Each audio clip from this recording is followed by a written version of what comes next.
नाम त्वमेव माता पिता त्वमेव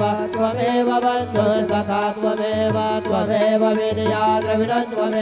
त्वमेव सर्वं मम देव कायेन वाचा मनसेन्द्रियेण बुद्ध्यात्मना वा प्रकृतिस्वभावा करोमि यद्यत् सकलं परस्मै नारायणायति समर्पयामि अच्युतं केशवं रामनारायणं कृष्णदामोदरं वासुदेवं हरिधरं माधवं गोपिकावल्लभं जानकीनायकं रामचन्द्र हरे राम राम राम हरे हरे हरे कृष्ण कृष्ण कृष्ण हरे हरे श्री गुरुदेव दत्त